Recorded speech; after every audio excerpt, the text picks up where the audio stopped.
Welcome to How Now, the podcast where we talk about how to live in the now. And here's your host, Kim Martin Raymond.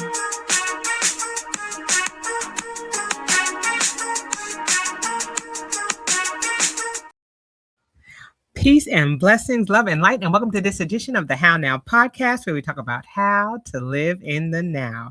I am your host, Kim Martin Raymond, and I am a minister, spiritual life coach, holistic nutritionist, author, and founder of Redefining You LLC, where I help my clients to realign themselves, mind, body, and spirit.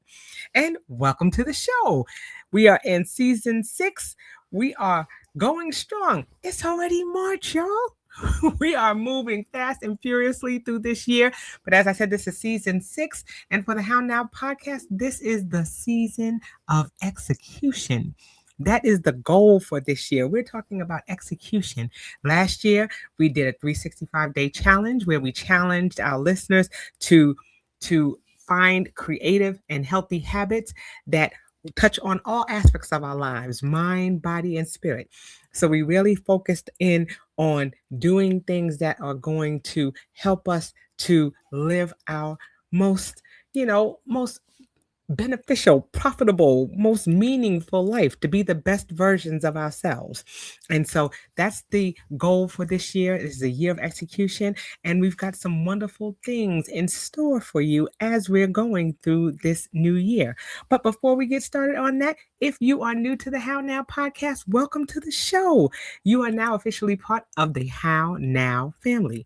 And in order to dig in a little deeper and get comfortable with being a part of that family, I want you to go to my website, www.hownowpodcast.com. Click on your favorite podcast platform and be sure to like, follow, share, and subscribe. Also, make sure that you smash that notification bell so you always know what's happening in the now.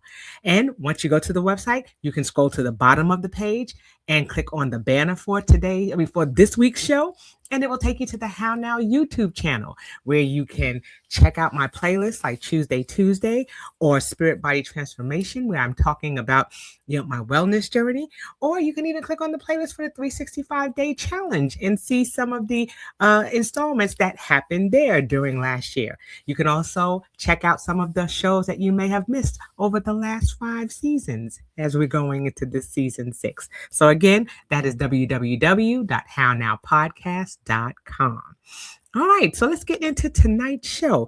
One thing that we're doing in this new year is we're featuring guest co-hosts that'll be following me through the course of the year. And one of them, he is no stranger to the show, but he is going to be talking about living your purpose and different aspects of living your purpose. So without further ado, I'm going to bring him on stage. And as is customary with the How Now podcast, I'm going to have him introduce himself at this time. Hey, Jason. Hey, Kim. Great to be here with you again. Third month we've done this already. It's a lot. It's great. And it's wonderful too, because, as our relationship, we've known each other for quite some time, and we keep growing, and this gets smoother and smoother for us. And so they get to appreciate that.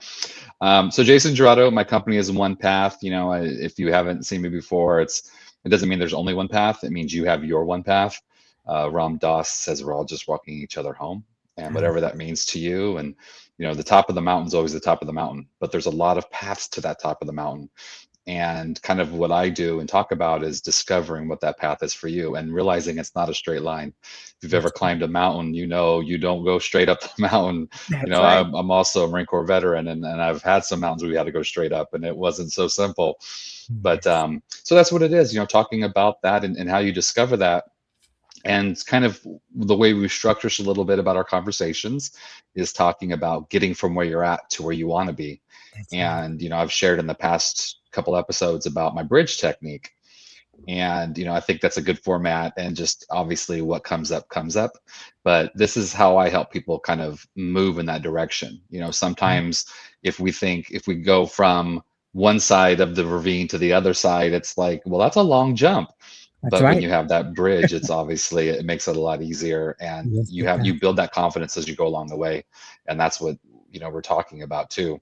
And I also want to say I love that, the how now, because it's about being present in the moment. We're going to talk about that today. Yes. I do want Yes. to share one more thing though, is that you said, is that, Absolutely. talking about this year. So the lunar new year. So last year was the year of the snake, and that was a lot of shedding. And, in the the shamanism world, we say, shed it as a snake shed its skin all at once. Sometimes we try to shed things bit by bit, piece by piece, and that's when we get stuck, and that's where Yes. we start to struggle. But is about letting go. And so last year was all about letting go. This Yeah. year's the fire horse. The horse is the fire horse, and that's about taking that action. And I'm not an expert on that, and I'm not going to pretend to talk about it beyond that. But it is about taking that action and being inspired and doing the work. And so that's Yes. exciting about this year Oh is my goodness. Look at that. Look at that alignment. yep, Look at how that just yep. worked out. Look at God. Okay. All right. I love that. I love that. Well, Yeah. and one thing I want to say, we're talking about the bridge technique, and we're talking about bridges. And it's interesting because today I shared a quote from Angela Davis with some friends of mine as they're going through Lent, and we're, giving each other words of inspiration. And she said, Angela Davis said, walls turned sideways are bridges. Love it. And I said, now isn't that something? I said, we're going to be talking about bridges, and I was like, and we did. Like I said, I love the alignment when you're in Right. flow and when you're in sync. Things just seem to fall into place, and I just thought that was a wonderful, quote to bring Yeah. into, because it's about perspective. Right. You can see it as a wall, or you can see it as a barrier, or you can look at it from a different lens or from a different angle, and it becomes a bridge. It becomes something that we can cross over, and it's no longer that barrier. So I love that we're Right. going to be touching on those things tonight. So, Yeah. I'm excited. I'm It's excited. great. So tell them a little bit about the bridge, or, you know, help us segue into this. The first two episodes, if you haven't seen it, please go back and watch them. And I know your community is really good at checking those out. And we go into more detail about what all the, it's an acronym, what it stands for, and kind of breaking it down is, we start at the beginning. And Right. that's what we're going to do tonight, is kind of start at the beginning. We've gone over all, the B, the R, the I, the D, the GE, of course. And I will just mention, in case you haven't listened to the other two yet, there's a path for transformation that's a little more based on logic, and for those clients, and then also have a spiritual path to transformation. And we kind of spent the two episodes breaking those down, but now as we go forward, as we talk about each letter, kind of talk about both of them, kind of put them together, because it is the same thing with a different viewpoint. Talking about mindset, the whole goal is to meet people where they're at. And that's where this actually came from. I've shared the story before, is that I was talking to a friend about, reaching your purpose and living with passion and all that. And she looked at me and just had this look on her face, and she's like, I can't even hear what you're saying, And I share that because that was my reminder. That was my aha moment. Like, yes, I knew it, but I didn't know it, you know. Right. It logically, I was like, of course, that, I've all my teachings about meet people where they're at and respect for the model of the world and all that, Right. but I got so far ahead of myself because I get so excited. If you can't tell, I'm so excited about talking about this and helping folks. And so, but when she said that, it caught me off guard, and I was like, wait a minute, I have to live it. I can't talk it, I have to live it. And so I had to back way up, and that's where this bridge technique actually came out of. And so it's meeting people where they're at and start at the beginning. And that's so I think tonight we're going to talk about the B, Yeah. and the B is being aware of your current situation, you know, being in the moment, being present. We go through life and we're so, Thich Nhat Hanh, a Vietnamese monk that passed away a few years ago, he said we're really good at planning our lives, but not so good at living our lives. And we get so far ahead of ourselves. We're like, we're going to do this and we're going to do that. And it's like, well, how are you going to accomplish that? What are you going to do? And you can't do anything unless you start with, where are you at?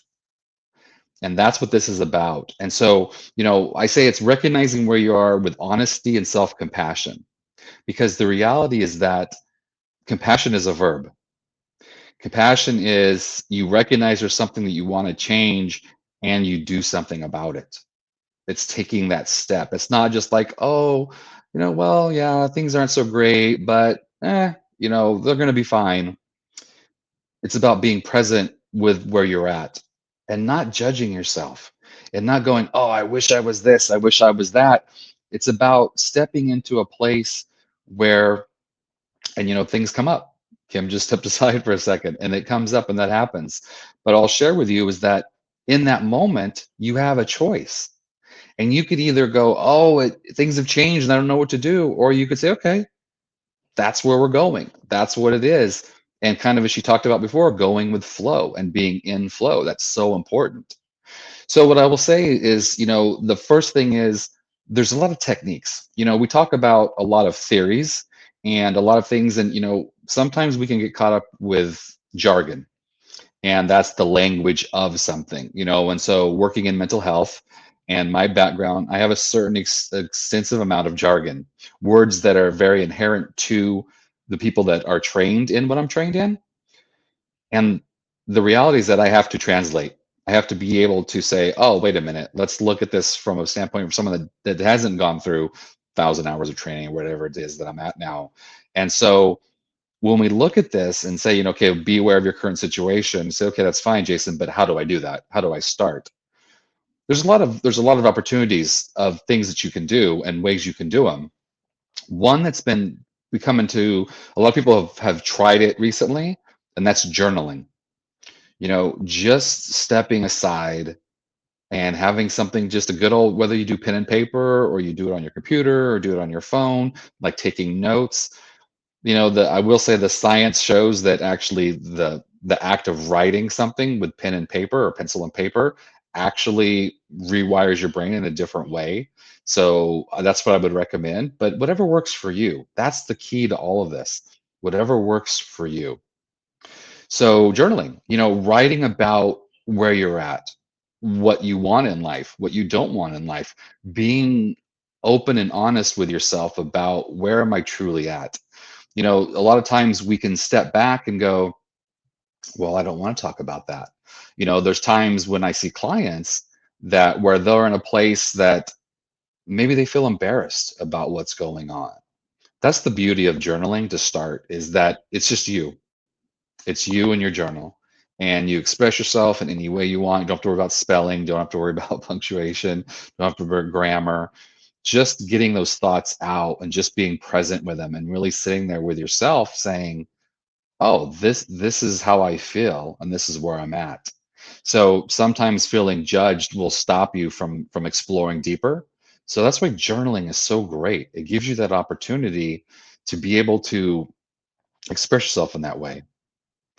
Then the other thing is, and I'd be remiss, is because it's what I do, is seek support, and it might be a therapist, a counselor, a coach, a lot of different people out there in the world that are supporting others, and do your homework, do your due diligence, make sure this person is qualified, make sure you feel comfortable with them, because once again, it goes back to that relationships matter.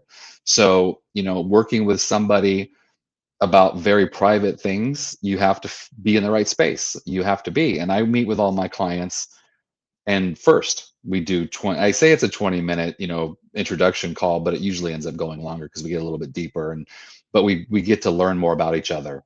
And within that conversation, the person gets to kind of express themselves, share where they're at, share what they're processing. And with that said, then we decide if we're going to work together. They decide if they feel comfortable with me. I decide if, hey, this is something I can work with and help them and support them. So seeking support, that's very important. We take that opportunity to reach out to others, and that takes so much strength. You know, a lot of times we have this misunderstanding that, oh, well, if I ask for help, it's a sign of weakness. It's actually not. It's actually just the opposite. Reaching out and asking for support and help takes a tremendous amount of courage. So that's another way to start, is, being aware of your current situation, is just to ask somebody, I need some help. In my process, when we start with a client, we actually have a thing called the detailed personal history. And it's only 16 or 17 questions, but it really allows the person to explore deeper what's really going on. And we talk about, quote unquote, the problem. And I always say that, it's whatever is not right in your life, whatever is holding you back from living fully the way you want to. That's what we're going to consider the problem. So when I ask them, well, when did the problem show up? Sometimes they want to be very literal and say, well, which problem? What do you want to talk about? And I say, whatever comes up for you, whatever it is that is holding you back that you feel is, and then just express yourself.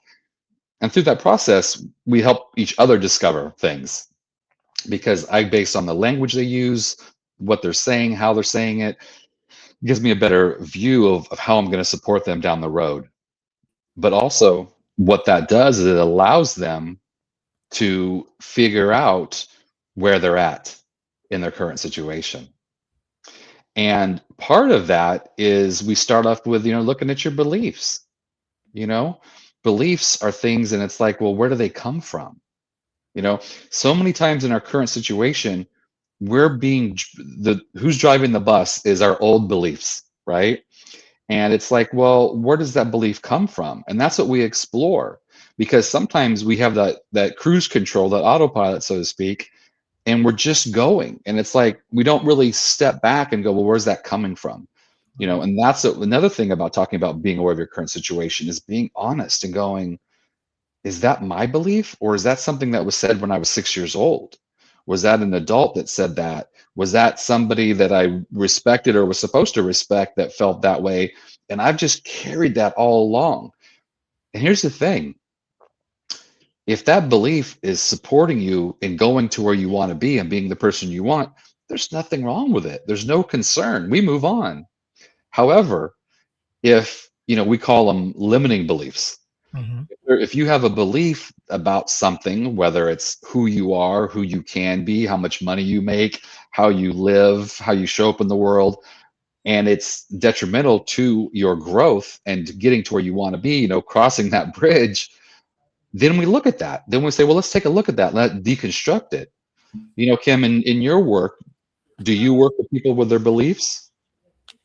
Yeah, well, like I said, I lost you for a minute there. I had a little bit of a power surge. And Okay. so you were talking about the belief systems, within my employment. Was that the question? I'm sorry. It is definitely, yeah. Like when you work with, either side of the house, whether, you wear a lot of hats. And Yes. I can only imagine that when you talk to folks, it's about, there's something about beliefs that show up. Right. No, I say in my workplace, it's more, you have mission and vision statements, Right. things that people, tend to speak to and say that that's the essence of what it is that they're doing to carry that particular business or that particular, Right. mission or vision for that. And so that's where that belief system comes in. But then you have your own Right. belief system, your own things that, and is it something that you're buying into, or is it Right. something that you firmly believe or that you're in alignment with? And I think that is so important, that when you're talking about belief systems and things of that nature, it's where you align, Right. and that's where I think it's important to know yourself and to know what things you stand on, or what things, are important, or are meaningful to you, Right. and then you can speak to it. So I'm hoping that answers your question. Yeah, definitely. Yeah. And that's, for the people listening, we talked about, how do we get from where we're at to where we want to be? And it's starting with that awareness, and beliefs is one of those things. And I love that you said about talking kind of what's important to you. And that takes us to values. That's Mhm. something else we look at, is like, and values are, for simplicity sake, values are what's important to you. Right. And we have values that are context based, meaning in the context of family, what's important to you, in the context of career, what's important to you, in the context of spirituality, what's important to you. And so it depends on, what the client comes to me for. We usually kind of go global. By the time we get to values work, I have an idea. I know where we're going. I know where I was talking about my detailed personal history that I do with all my clients when they first start. And Right. that's just like the 16 questions to 17 questions to break down what's really going on. Down the road, when we get to values, I know what they're working on. And I'll ask them though, it's their journey. And like I said, I don't do anything to anyone. I'm just the tour guide. So what I'll do is I will ask, say, hey, and I'll give them, there's 6 areas we talk about in my world.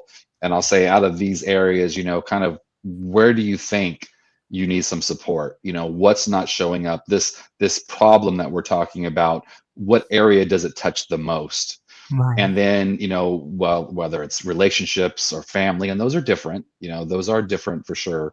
We have that conversation about what that means. And I Right. would never tell someone what it means to them. Right. So, those typical therapist questions, well, Jason, what's the difference between relationships and family? I said, what does it mean to you? Right. Right. And that's Right. what this is all about, is discovering what's important to you and what does this mean to you? That's something that's so important, is from starting from scratch and starting from the beginning, like we talked Right. about tonight. And then values, we get into values, and this is okay in the context of, if it's for career. Sometimes I talk to people and they feel that, well, I'm doing okay in work, Right. but I could do better. And so what's important to you? The interesting thing, is a kind of a side note, the interesting thing is because we all have to pay bills. We all got to keep the lights on, so Right. to speak. We all have stuff to do. And, sometimes people will come to me and they're talking about career, and about they feel they're not making enough money in their career. And so we'll elicit their values and say, okay, what's important to you? What's important to you? And then usually you'll look, and money's not there, Right. or compensation, whatever they call it, or it'll be really low in their values. Once we get the values and we look at the hierarchy. So what's the most important thing? Your very first value in any area, not to go too far into this, but Right. you will change your life if you change that value. Right. If you ever talk to somebody that their number one value in career is money, they're not much fun to be around. Right. They're kind of driven in a It's certain direction, and right. the world right now is kind of leaning towards that way, where, right, money overall, and that That's value right. is kind of showing up, and Right. unfortunately that is what it is. But when we talk about people and our individual selves, that's that awareness, like, oh, wait a minute, I think this is missing in my life, and I don't think it's important to me. When you Mm. get down to it, well, it's not going to show up. If it doesn't matter, we only, what shows up in our lives is what we focus on. And so if Right. you're not focusing on it, then it's not going to show up. So that's the other thing to look at, is like, okay, so what's important to you? And that's Right. values, and that's your current situation. That's one of the things when we do values elicitation, is we say, the what you tell a client is not what you want them to be, not what you think they should be, Right. but where are they right Yeah. now? Yeah. Yeah. It's so critical, like you said, to really tap into, because we all were raised a different way. Mhm. We were raised with different beliefs and different values. Some of those things were things that we almost inherited, through our Yep. bloodline. Certain things we were just taught, and you know, we also weren't taught to put sometimes a reasoning behind why we Right. believe what we believe, and that became very evident to me when I was going through, becoming a minister, and also when I was going through my doctoral program. It's, why do you believe what you believe? And it really, it was a blow. It was a 1-2 punch. It was an aha moment for me, because it was like, why do I believe what I believe, or why do I value these things? Is it because someone told me to, or was it Right. because that was something that was ingrained in me? It was something that I researched, or that I experienced, or that I lived, that caused me to believe what it was that I believed. Right. And so, you know, you don't want to ever take that from someone, Right. or you want to at least give them an opportunity you know, to think about it, and to say, okay, well, maybe, why is it that I believe that, or why is it that's something that resonates with me? Mhm. And then that's when they can say, "Oh, wow, I never really thought of that. And this is why I believe that." And that's where they're going to be able to develop on their own that independence of, this is what I believe, and this is why I believe, right? But that why is important. Yeah. Yeah. Yeah. So important, in little technical stuff, of course, and that's what, and I shared, that's what happens in life, is you Yes. decide. what are you going to do? Things happen. Life, those bridges might turn to walls, and then what do? You turn them back into bridges, right? And you keep going.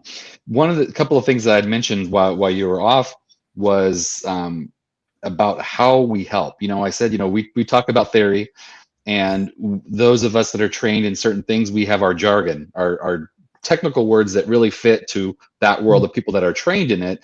And I said, but it's very important that we translate Yes. and we back up. And one of the ways we can translate is to break it down and say, okay, so you're talking about this theory, but how do I take action? What do I do? How do I make this alive in my world? And two things I had mentioned was journaling, and then obviously seeking Mhm. support.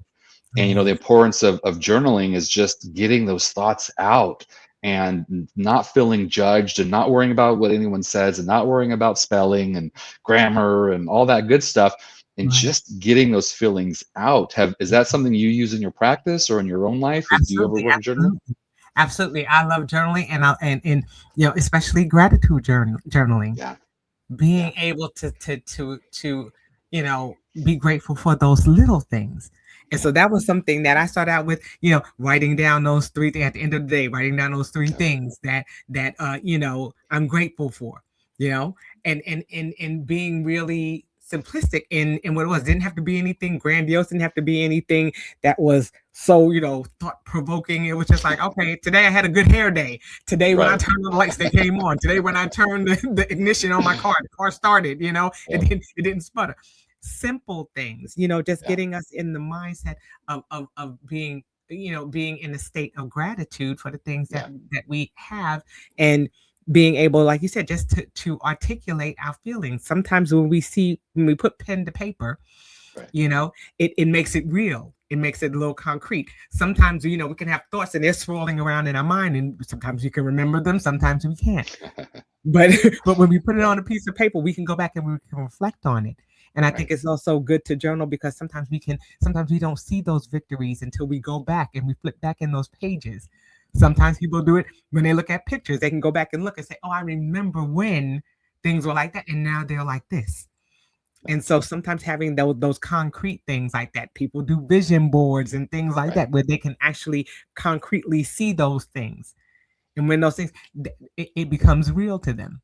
Just like right. when we have write the vision, make it plain. Sometimes just putting pen to paper and seeing it makes it real in our mind, or makes whatever was floating in our mind. Now we're seeing it there and saying, okay, there is some truth to it, or there's some reality to it, because now I've written it down and I can see it. Yeah, Yeah. so true. Yeah.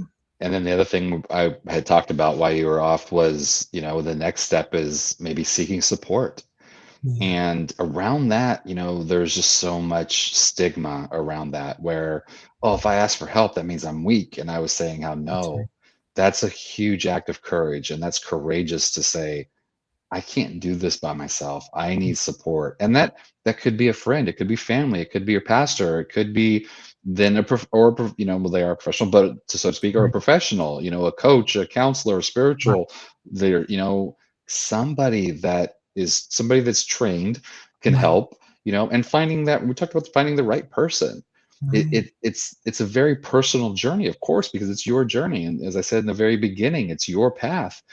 And try some people out, talk to people, have those conversations and figure out, like, okay, that's it, I'm taking this huge step. And if you've ever, as a small child, you ever see like a kid, they are in a group of adults, Right. and they'll grab an adult hand because they think it's their parent, and then they feel comfortable, and then they look up and like, that's not my parent. you That's right. know Y- Yes. so there's times when you're looking for that support, that help, you might Yeah. grab the wrong hand, not at any fault to you, or it's just Right. you don't know this person. You have to get to know them, and That's right. it's okay to say it's not going to work, Right. because this is all about taking that step.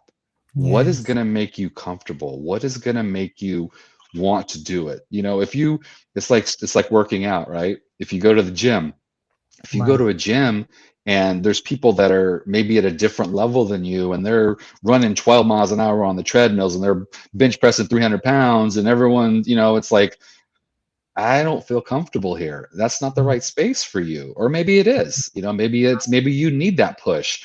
and that's okay too. That's the whole point about it, is like, I'm not saying what's right or wrong for you. It's like, what's right for you, you have to figure it out. And that's Right. where I think that's the benefit of finding somebody that is open and compassionate. I'll tell people no. I'll tell people that'll come to me and I'll say, I'm not the right one. You Right. know, I've Right. been doing this for a while and there's only been a couple of them. There's been Hmm. some things that I'm like, that's not in my wheelhouse, so to speak. And Right. I've I done the don't use jargon, same. but I'll Yeah. say, I'm not the right person for you. Let me help you find somebody. Let Right. me give you some recommendations, or I can help point you in a direction and maybe give you some ideas of what you would be looking for this particular issue. Right. And And that's important too.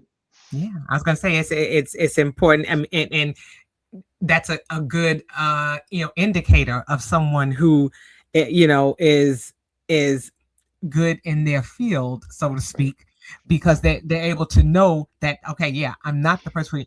A person who is going to help you is not going to force you to render their services. They're going to say, just like you said, this is not my wheelhouse, but let me point you in the direction of somebody who may be able to help. A Yeah. lot of times people don't ask for help because sometimes there is a fear, because they don't know how to articulate Right. what it is that they're feeling, or they don't know the words for it. When I think of people who go to the doctor, I'm a person, if there's something I'm not familiar with, I go on to the school of Google or whatever, and I start looking things up for just because I need a word. I was like, I'm having this sensation, I'm having this feeling, and I just don't know what it's called, or I don't know what it is. And so sometimes there's apprehension that comes from that.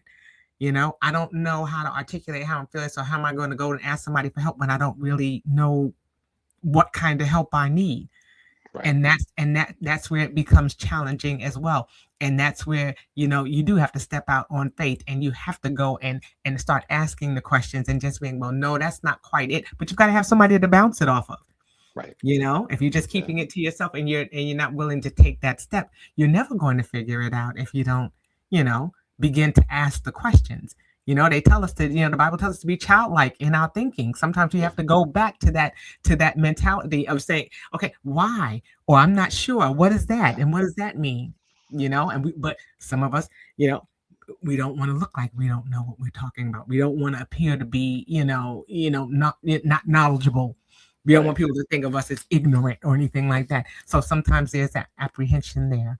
But it's so important for us to be able to ask for help, and to, like you said, to be able to get the guidance that we need, so that we can begin to find those words that we need to talk about what it is that we're feeling or that we're experiencing. So Yeah. yeah, I love that. Yeah. My whole career, I've been a hand raiser. And by that, I mean, we're in a meeting, a group of folks, and, I'll say, and I'll know the answer, or I'll have a pretty good idea, but I look around the room and I can see that there's some folks scratching their heads, like, because Right, there's people like you said, that you're just talking about, I'll figure it out, or, whatever. I don't want to look like I don't know something, whatever. right, right. I'll raise my hand. Say whatever you want about me, but you know what? I'm going to know the answer. So I you love can say whatever you want. You can call me whatever you want. And that right. that took a lot of years to kind of be Mm, firm in that and be confident in that. I don't mean mm, to say it's easy. It is for mm, some folks. It is for not others. Um, but that what you were saying is a perfect segue, I believe, to go from, I mentioned that there's the path of transformation and then there's the spiritual path of transformation. right, And, talking about the B and both sides, where in the path of transformation, it's being aware of your current situation. But when we talk about the bridge technique, where I'm approaching someone from more of a spiritual aspect, right. somebody that's maybe a little more open to it or looking for that. And so I rewrote it, and we shared that on the last episode. Mhm. But the B on this one is balancing your emotions and your nervous system. And within that, that's about grounding yourself in the present moment and creating inner harmony as the foundation for growth. I'm right. I'm reading that because that's what I wrote down. But Yeah, that's where we start with that one and say, okay, Jason, what do all those words mean? You had talked about it in the very beginning of this episode, and I was like, oh, it's perfect. We talked about that serendipity, how things align. So yeah, once again, it's about awareness where you're in life. But okay, so how do you have that awareness? What you were just talking about, whether you're searching at something or that. So how about an internal search? And what's a great way to do an internal search? Meditation, Yes. you know? And I am a mindfulness and meditation teacher as well. I do a walking meditation. I do some other stuff. And I've been meditating for over 40 years now. And I've had the opportunity to train with some pretty amazing people in my past and recently too. And it's exciting. But within that, people have a lot of vision of what meditation is or isn't. Right. And I always say, you know what? I take that off because that's the biggest, it stops people from accomplishing what they want to accomplish. Right. They're concerned about, I can't meditate and I can't sit in the, hold my hand in the mudras and sit with the perfect posture. And, Right. I say, walk into a room. Hopefully the lights are a little bit lower, maybe. Just be present in that room. Look around the room. Oh, okay, here I am. And then take a breath in, concentrating on it. Just pay attention to taking a breath in. Right. And then exhale and pay attention to that exhale. I'm like, you just meditated. You just did it. It's right. just that there's layers to it. Don't get me wrong. I know groups of people that do 5 and 6 hour meditations. That's not for me. That's not my world. Right. That it works for them. And that's what we're talking about, right? Finding what works for you. But, quietly going inside. Yes. And right, it's not about getting rid of your thoughts. Right. It's about recognizing that your thoughts for what they are. They're just thoughts. I might have shared this before, and 2 statements that are both true. You are not your thoughts. True. You are your thoughts. True. It depends on what you do with them. If you allow your thoughts to dictate who you are, where you're at, where you're going, then that's who you become. That's right. But if you acknowledge your thoughts and go, oh, it's just a thought. Where'd that come from? I don't know. But because our brain is always running, that monkey brain is always worried about the chattering of, we're worried about something's going to attack us, something's going to go wrong, and it just wants to solve puzzles. So it's always throwing these thoughts. They say that the science shows that we have between 60,000 and 80,000 thoughts a day. A day. Now, the unfortunate part is that they said 48%, we'll just call it 50%. Half of those thoughts are about something other than what you're currently doing. Meaning that half those thoughts are either ruminating about the past or worrying about the future. And the only life that we have is in the present moment, right? Right. And so you can imagine that's 30 to 40,000 thoughts that are about something other than what you're currently doing. Right. You have the opportunity then to go, oh, well, that's not where I'm at right now, or that's not where I'm going, and acknowledge it and just let them float away. You'll hear people use the imagery of, just clouds floating in the sky. I say it's like the chattering monkeys in the tree when you're walking down the path. You just let it go. You don't pay attention to them. You go, okay. You acknowledge them and you let it go. Right. That's what meditation does. It allows you to, it's a process, whatever, there's walking meditation, whatever. Yes. And mindfulness is being present in the moment. That's what we're talking about, right? So being mindful of where you're currently at, what you're currently doing is so huge. And as you start to do that more and more, and you're honest with yourself, they say, oh, well, man, I don't want to think about where I'm at because where I'm at's not so great. Well, let's be honest about what's truly going on. Right. You talked about the gratitude. I'm having a good hair day. That's positive. I had food to eat today. Maybe some people didn't. Maybe other people did. You can be grateful for that. Right. Maybe I have a place to sleep tonight. Right. Grateful for that, and it's not comparing. There's other people that don't have places. No, I'm using it as an example. So as I say this to people, if that's not your reality, then you could reject it and say, well, that's not true, Jason. But you could find something within there. I'm alive. We can all say that. I am alive right now. I am grateful at the very minimum. I'm grateful that I have this human life. Right. Start there, Right. And then from there you can expand. Okay, what else are you grateful for? What else do you have? That's right. And that's the awareness. And that's how you start. That's it. I absolutely love that you're talking about that, because everything starts, the healing, everything starts with that level of awareness. Everything starts there. I have a pain. Where's that pain coming from? I notice something is hurting me. Something is bothering me. I acknowledge that something is going on. And so, in order for me to get to a place of healing, whether it's in my mind, body, or spirit, I have to be able to acknowledge it first. I have to be able to say that there's something that's happening. There's something that's happening, and in order for me to move past this, I'm going to have to take some type of action. Right. And so, I love that we're talking about that, being present and being aware. And when we say it's present, and you've heard people say that, being present is a gift. A present is a gift. It is a gift Right. for us to be able to say that, okay, here's where I am, and I cannot get the help or anything that I need until I'm able to tell somebody where I am, so that I can get to where I'm going. If I'm lost, the first thing they're going to say was, well, where are you? Now I've got to start looking around to see, well, exactly where am I, so that somebody can find me. Right. And then, and sometimes I've got to find myself first.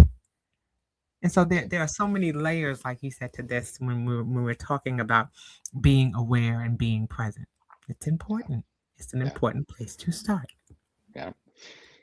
And I want to share, I don't want to go too deep because, like I've told you before, I'm a nerd about some of this stuff. And I love like the connections, the body, mind, spirit connections. Yes. And not everything is for everyone. There's a lot of different modalities, meaning practices and things that you can do out there for when it comes to mental health, when it comes to spirituality, when it comes to whatever.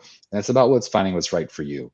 I can't tell you what's right. You can't tell me what's right. We have to find what works for us. And it's funny because it's been in the news a little bit lately because people are trying to push back on the actual science of it, but they don't get that it's the theory that gets us to where we want to go. It's not the actual science that's important, because we're not doing science here.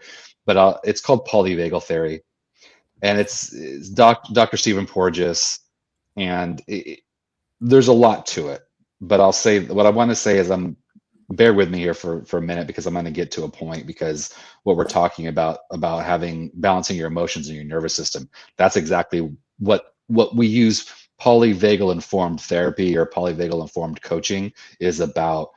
There's three pillars of polyvagal theory that I'll just share real quick. So there's neuroception, and what neuroception is, and this is a term that was made up through polyvagal theory, it means your nervous system is looking at its world. Mm-hmm. And you were just talking about having a pain. What does that pain mean? So and that's, well, I was going to talk about this anyway, but just a perfect segue. What neuroception is your nervous system is always looking for signs of danger or signs of safety. Mm-hmm. And it looks inside. So that's that, wait a minute, I feel a pain. It looks outside. So what's going on in the outside external world? And it looks in between.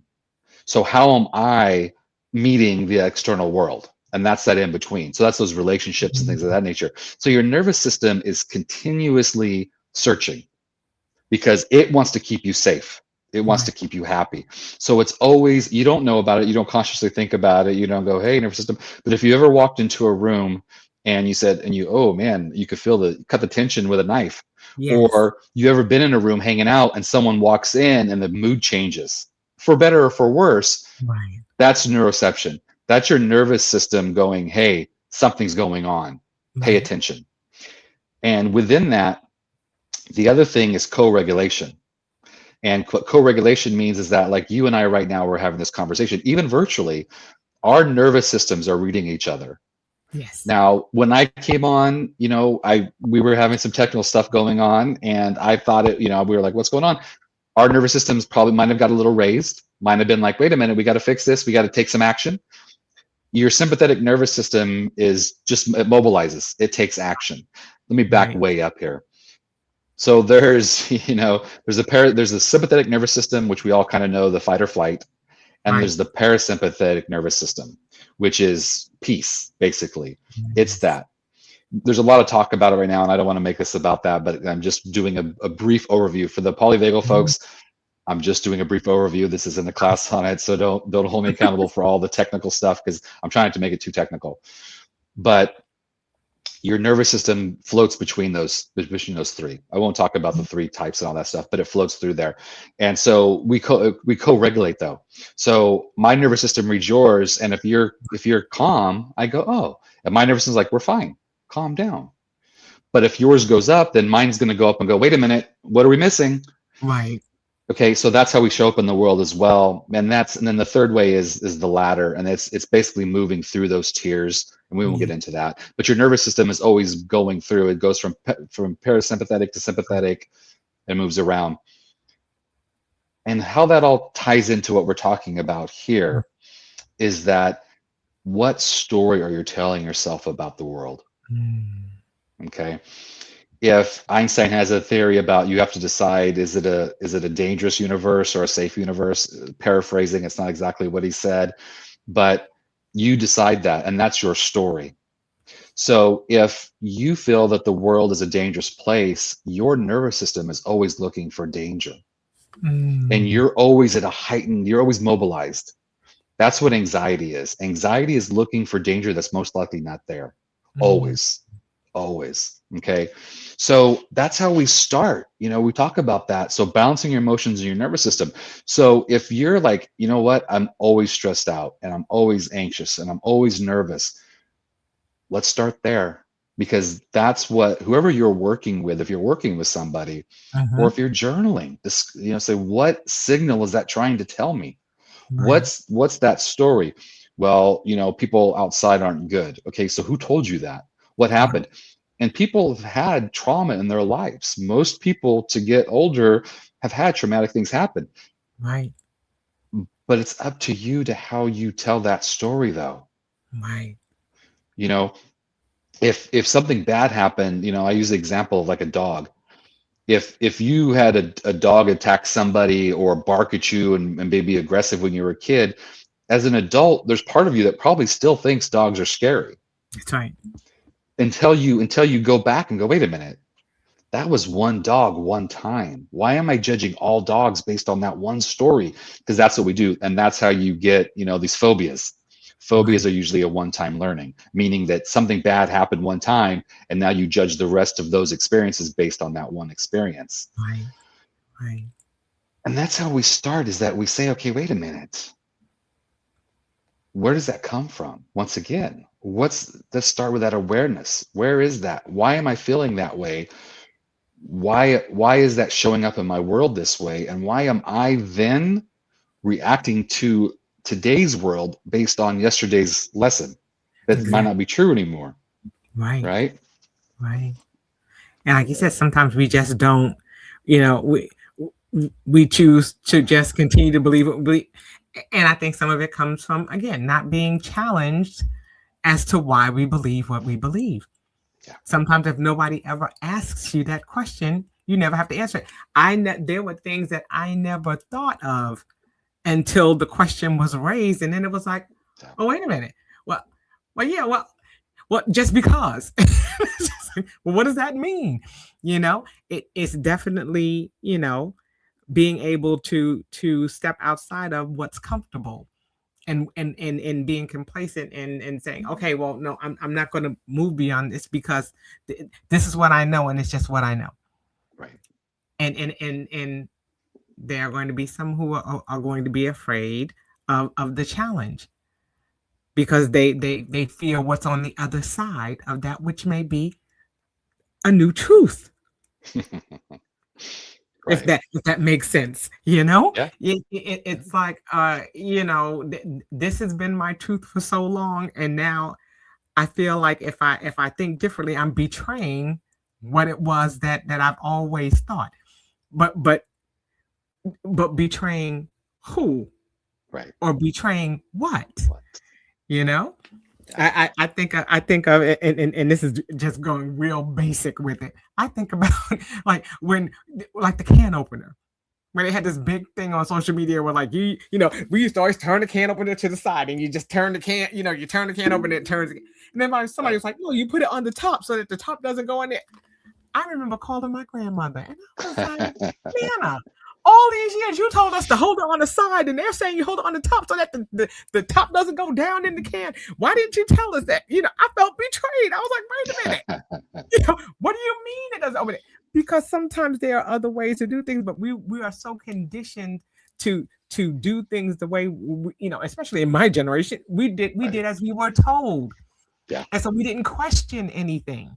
Millennials, not so much. They're gonna ask, why are we doing this? What's the reason for doing it? We all are in different stages and have different experiences.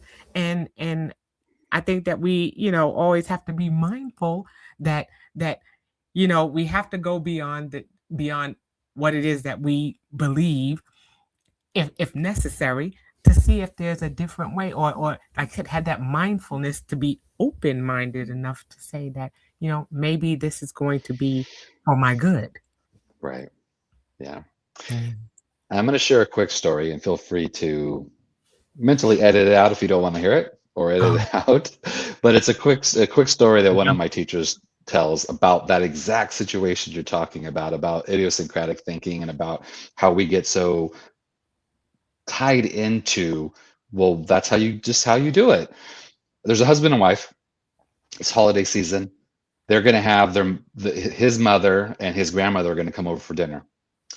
And so they're getting ready. They're going to start the roast. They're going to make a roast, and they're going to start a roast. So the husband, he's going to make the roast. He makes it every year. And he takes the big roast and he cuts off 2 inches of the roast on the end. And he goes, and his wife's like, why do you always do that? He's like, that's just how you get the best roast. That's how I was taught. That's how my mom was taught. And that's how you get the best tasting meat. Isn't my roast always good? She's like, yeah, you always make a great roast. And, and he's like, listen, my mom's coming over later. You can ask her. Right. So he does it, and he gets it prepped, and he gets in the oven. So then his mom comes over later, and she's like, why, I was asking your son why he cuts that 2 inches of roast off and whatever. And the mom's like, well, that's how you do it. You get the best roast by cutting that. And that's the way I was trained, you get the best roast. Right. And she goes, you know what? My mom's coming over, and that's who I learned it from. So let's ask her. So the grandma comes over, and she gets settled in, and everyone's, hey, grandma. Everyone's excited, and she's there for the holidays. And they're like, listen, it's kind of weird, but we have to ask you a question, because you're the beginning. You started all this. Why do you always cut those 2 inches of your roast off before you roast it? And they said that's the way you get the best roast. And she goes, oh, because it doesn't fit in the pan that I have. Right. So she used to just cut that piece off because it didn't fit in her pan. Right. But then it passed down from generation to generation. Well, that's just how you do it to get the best roast. And they just went with it, and they believed it. But it was just because it was logistics. It's just she didn't have a big enough pan to fit a whole roast in.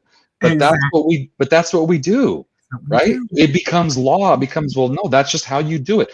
The human animal does not want to be inconsistent.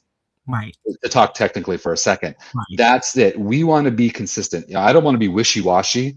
I don't want people need to depend on me. People need to know that what I say is true, whatever. And so we get locked in, and it's like, if you ever argued with somebody, if you've changed their mind and you're arguing with them, you need to write an article and get it published, because never in the history of an argument has anyone changed their mind. Because what do you do when you argue a point? You dig in deeper. Right. Because my point's right. We're dealing in that in the world that we live in now, is that, we think we're going to change people's minds either way about something that we believe strongly in. Right. You're not going to do it. You're just not. You have to expose them, and not to go too far in this, but like I study a lot about psychology, mind control, undue influence, cults, things of that nature. That's part of my study, because it just interests me on how our minds work. Yes. And that's like the first Dr. Stephen Hassan. If you want to look at any books, read Stephen's stuff. He's amazing.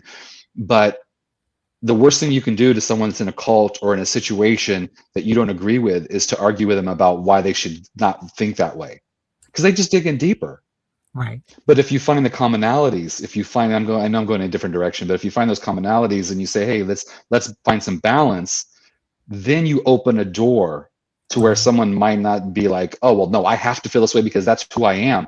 We get so involved in how we feel and how we think is being identifying as us, right? Well, that's who I am. I do this and I do that, and that's just who I am. Flexible and curious mindset. I'm gonna kind of leave it today with that is a flexible and a curious mindset, especially when you're starting a new journey. Let's Yeah. wrap it all up, right? As you Yes. start and you want to be aware of your current situation, you have to be flexible in your thinking. You have to be Yeah. curious. Why am I this way? We've been talking about this all night, right? Why am I this way? What's going on? Where did this come from? Is there another way that I could think that could be better for me? And then be flexible and say, well, you know what? I discovered a couple things by being curious. Now I have to be flexible and look at changing and trying these things on, right? Try something new on. Let me try a new way of doing it. Let me try a new thing. Oh, this works for me. This doesn't work for me, and being open to that. That's that in a nutshell. That's how to have that awareness about your current situation and how to start in a very healthy way on that journey. That's planting the seeds to growth. Yeah, That's growth when you can see beyond something and see something different and try it and bring it to fruition. That's growth. So if you're looking for a positive spin on it, it's growth. You're growing, you're expanding, yeah, then they can see you as, oh wow, look at that. You're worldly. You're a person who is open to things that are going on around you, like you said, that are just embracing that present moment. And yeah. that's a beautiful, beautiful place to start. And a beautiful place for us to end this session. Yeah, as we're continuing to talk about living your purpose. This is just so yummy to me. This is just wonderful, and I'm just looking forward to the months ahead as we continue to peel back Yeah. the layers of being able to live our purpose. And again, like you said, it begins with awareness, and that starts from within. Okay. Any final words that you want to leave with our listeners before we wrap things up here this evening? I want to thank everyone for joining us on this journey together. And, you know, ask yourself, are you where you want to be?